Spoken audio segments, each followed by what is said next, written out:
আউযু বিল্লাহি মিনাশ শাইতানির রাজিম। বিসমিল্লাহির রহমানির রহিম।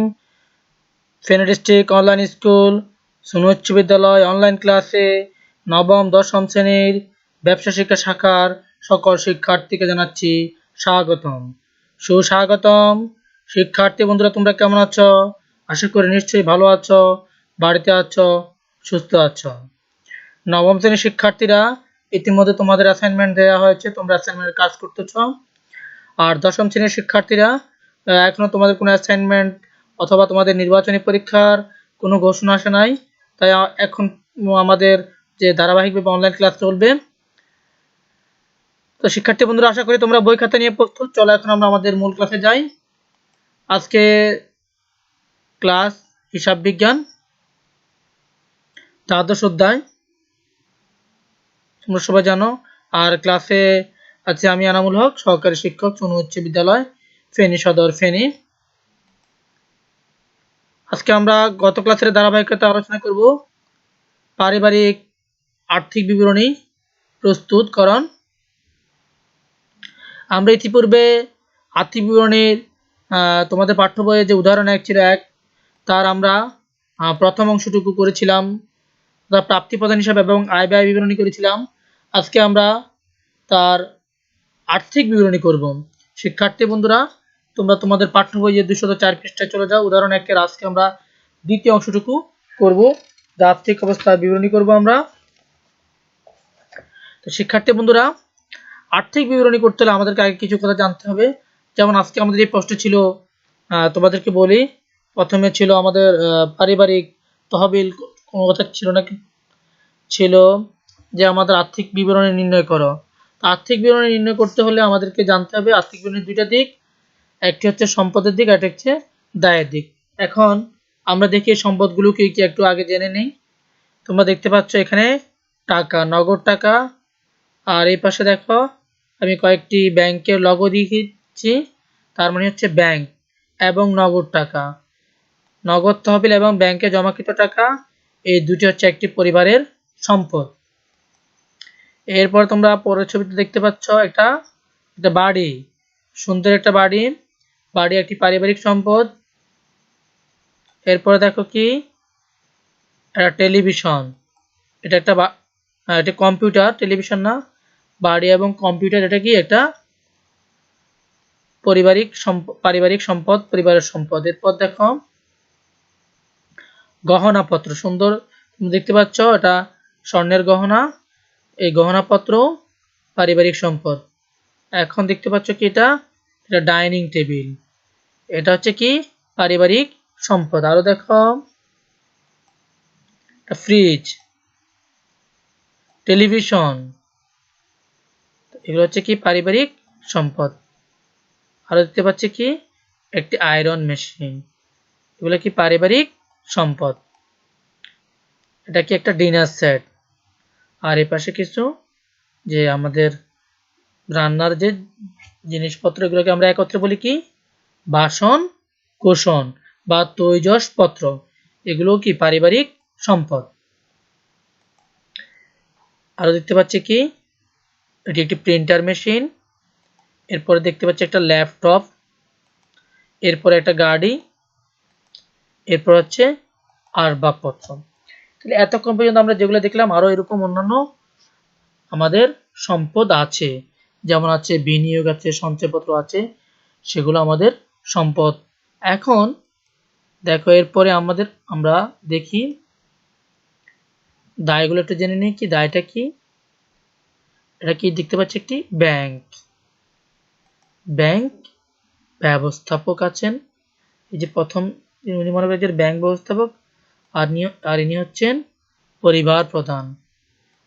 ব্যাংক ব্যবস্থাপক পরিবার প্রধানের কাছে কি, যে আমাদের পরিবার প্রধান ব্যাংক ব্যবস্থাপকের কাছে কি জন্য গিয়েছিলেন, ঋণ নেওয়ার জন্য। তো যে পরিবারের বিভিন্ন দায়, অর্থাৎ যে দায় হয়ে থাকে মূলত পরিবারের ব্যয়গুলো মেটানোর জন্য, কখনো বা কোনো সম্পদ অর্জনের জন্য কি করতে হয়, ব্যাংক থেকে অথবা ঋণ, ব্যাংক থেকে বা অন্য কোনো যে লগ্নি প্রতিষ্ঠান থেকে কি করা হয়, ঋণ নিতে হয়। তো এর মধ্যে যেমন ঋণ, ব্যাংক ঋণ, গৃহ নির্মাণ ঋণ, এগুলো হচ্ছে পরিবারের দায়। শিক্ষার্থী বন্ধুরা, আমরা এতক্ষণ পর্যন্ত আমাদের সম্পদ এবং দায় সংক্রান্ত কিছু স্লাইড দেখলাম। চলো এখন আমরা আমাদের শীটটা দেখে নিই কিভাবে করব। আমরা আর্থিক অবস্থা বিবরণীর নমুনাটা দেখি। দেখো এখানে হচ্ছে একটু কথা, আমাদের এই জায়গাতে হবে বিবরণ হবে, এখানে আয় ব্যয়ের বিবরণ না, এটা হবে মাত্র বিবরণ। এটা হবে আমাদের বিবরণ হবে বিবরণ। দেখো এখানে সম্পদ সমূহ, এর মধ্যে আছে বাড়ি, তৈজসপত্র, গহনা, বিনিয়োগ, টেলিভিশন, সঞ্চয়পত্র, নগদ তহবিল, আসবাবপত্র ইত্যাদি। এগুলো হচ্ছে আমাদের একটি পরিবারের সম্পদ। আর সবগুলো সম্পদ যোগ করে পাবো আমরা কি মোট সম্পদ। আমরা কি এরপর দেখো দায়ের মধ্যে আছে কি ঋণ আছে, পারিবারিক তহবিল আছে, আয় উদ্বৃত্ত আছে। দায়ের মধ্যে ঋণ, ঋণ বলতে আমরা যে কোনো প্রকার ঋণ বলতে পারি, সেটা হচ্ছে কি আমাদের দায়, যে গৃহীত ঋণ যেগুলোই হোক না কেন। এখন দেখো তোমরা এখানে স্ক্রিন দেখতে পাচ্ছ, আমরা ঋণের পরে লিখেছি পারিবারিক তহবিল।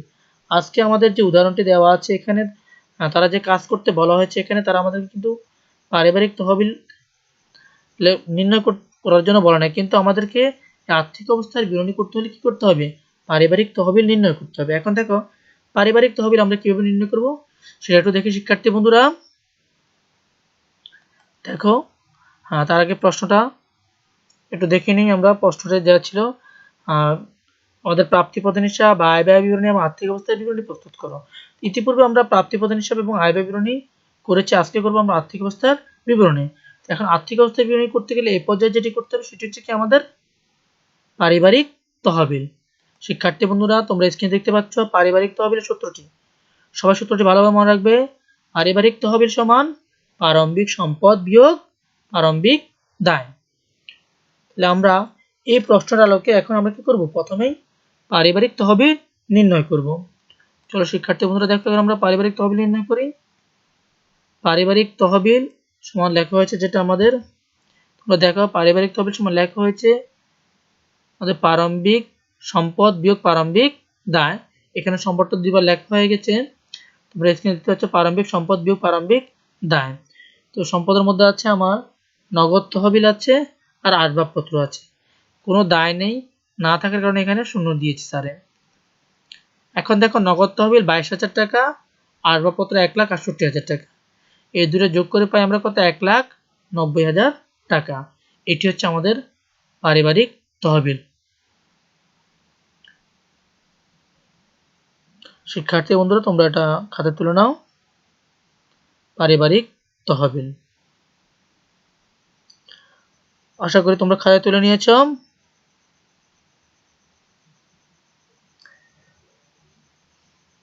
আমি আবার বলছি পারিবারিক তহবিল সমান প্রারম্ভিক সম্পদ বিয়োগ প্রারম্ভিক দায়, এটা যেন আমাদের মনে থাকে। এটার জন্য আমরা গড়, আবার অনেকেই চিন্তা করি স্যার এটার জন্য গড় করতে হবে কিনা, না এটার জন্য গড় করার দরকার নেই, গড় করতে তোমার অযথা সময় নেওয়ার প্রয়োজন নেই। এখন দেখো আমরা আর্থিক বিবরণী করব। আমরা প্রথমে শিরোনাম লিখব মিসেস রুবিনার পরিবারের আর্থিক অবস্থার বিবরণী। লিখলাম 31 ডিসেম্বর 2017 সালের। এখানে আর সমাপ্তি বছর হবে না। এবার দেখো আমরা আর্থিক বিবরণীটা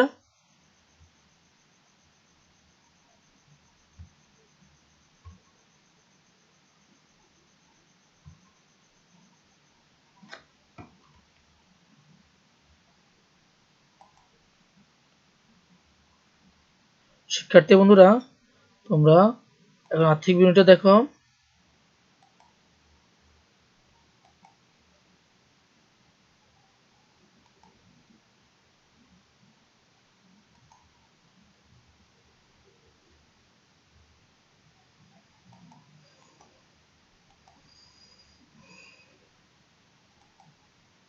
দেখো এখানে আমরা প্রথমে লিখেছি সম্পদ সমূহ। কি লিখেছি, সম্পদ সমূহ। সম্পদের মধ্যে আমাদের প্রথমে কি আছে, আসবাবপত্র। আসবাবপত্র আছে আমাদের প্রথমে দেওয়া ছিল 1,68,000 টাকা, আমরা প্রারম্ভিক যে আসবাবপত্র ছিল। এর সাথে আমরা এই বছর কিনেছিলাম ডাইনিং টেবিল ক্রয়। তোমাদেরকে ইতিপূর্বে স্লাইডে দেখিয়েছিলাম ডাইনিং টেবিলটা হচ্ছে কি আমাদের সম্পদ। তাহলে আসবাবপত্রের সাথে আমাদের এই ডাইনিং টেবিলটা যোগ হবে, এই দুটো যোগ হয়ে হবে 2,10,000 টাকা। আসবাবপত্র এবং ডাইনিং টেবিলের যোগফল 2,10,000 টাকা। এবার দেখো আমাদের ছিল কম্পিউটার প্রিন্টার। স্যার তোমাদেরকে দেখিয়েছিলাম কম্পিউটার এবং প্রিন্টার আমাদের সম্পদ। সেই কম্পিউটার এবং প্রিন্টার মিলে হচ্ছে আমাদের 76,000 টাকা, এটি সম্পদ। ডিপিএস জমা, যদি আমরা কোথাও কোনো জমা থাকে সঞ্চয়পত্র থাকে সেগুলো হচ্ছে আমাদের সম্পদ। ডিপিএস জমা আছে আমাদের 60,000 টাকা, সেটাও লিখলাম। হাতে নগদ, এই হাতে নগদটা আমরা পূর্বে পেয়েছিলাম আমাদের যে যখন আমরা প্রাপ্তি প্রদান হিসাব করেছিলাম, সে প্রাপ্তি প্রদান হিসাবে গতকাল স্যার তোমাদেরকে প্রাপ্তি প্রদান হিসাবটা করাইছিলাম। আমরা প্রাপ্তি প্রদান হিসাবে সমাপনী যে হাতে নগদ ছিল বা উদ্বৃত্ত ছিল সেইটি ছিল আমাদের 2,01,500 টাকা। সেই সমাপনী হাতে নগদটি আর্থিক অবস্থার বিবরণীতে সম্পদের দিকে বসবে। এটা হচ্ছে 2,01,500 টাকা। এখন দেখো এই সবগুলো যোগ করে যেটা পেলাম সেটা হচ্ছে 5,47,500। এটা হচ্ছে আমাদের মোট সম্পদ। আজকে হয়তো স্যারে তোমরা দেখতে পাচ্ছ আগেই এখানে আন্ডারলাইন করে দিয়েছি, ক্লোজ করে দিয়েছি, কিন্তু মূলত কাজ হচ্ছে আমাদের সম্পদের এবং দায় ও পারিবারিক দিক। যদি আমাদের দায় ও পারিবারিক তহবিল এবং সম্পদ দুই দিকে যখন মিলে যাবে তখন আমরা সেটা ক্লোজ করব, অথবা যে পাশে কম হবে তখন আমরা সেই পাশে কি করব, অনিশ্চিত হিসাব দিয়ে আমরা সমস্যাটি সমাধান করব। ইতিমধ্যে আমাদের সকল সম্পদ হয়েছে, আমরা সম্পদ পেলাম 5,47,500। এখন দেখো আমাদের এই সম্পদের পরে এখন যেটা আসবে সেটা হচ্ছে আমাদের কি দায়। এখন দেখো দায় ও পারিবারিক তহবিলের মধ্যে আমরা লিখেছি, প্রথমে ছিল বকেয়া গ্যাস ও পানির বিল 24,000 টাকা লিখলাম, বকেয়া গ্যাস ও পানির বিল 24,000 টাকা। এরপর আছে পারিবারিক তহবিল। তোমরা স্যার একটু আগে যেটা দেখিয়েছিলাম যে পারিবারিক তহবিলটা তোমরা একটু দেখো, আমরা পারিবারিক তহবিলটা এই জায়গাতে তোমাদেরকে পারিবারিক তহবিলটা দেখিয়েছিলাম।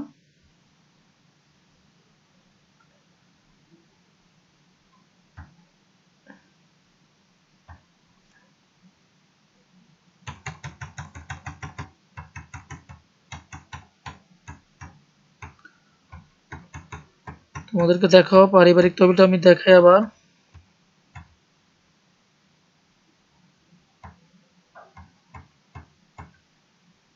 এই যে দেখো 1,90,000 টাকা আমাদের এই পারিবারিক তহবিল ছিল, 1,90,000। এটা আমরা প্রথমে বের করে নিয়েছিলাম।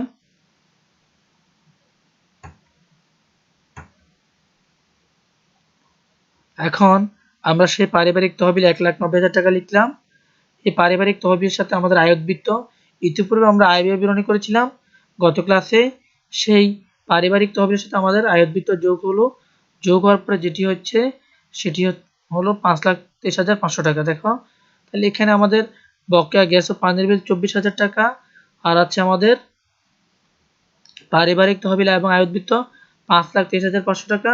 তাহলে আমরা পেলাম কত, 5,47,500 টাকা। তাহলে দেখতে পাচ্ছি আমাদের দুই দিক মিলে গেল। দেখো এই পাশে হচ্ছে আমাদের মোট সম্পদ হচ্ছে 5,47,500, আর এই পাশে হচ্ছে আমাদের যে মোট দায় পারিবারিক তহবিল তা 5,47,500, দুই দিক মিলে গেল। সমাধানটি আমরা ইতিমধ্যে সম্পন্ন করলাম। শিক্ষার্থী বন্ধুরা, আশা করি তোমরা এতটুকু বুঝতে পেরেছ। এতক্ষণ পর্যন্ত তোমরা ক্লাসে থাকার জন্য তোমাদেরকে ধন্যবাদ। সবাই ভালো থেকো, সুস্থ থেকো, আল্লাহ হাফেজ।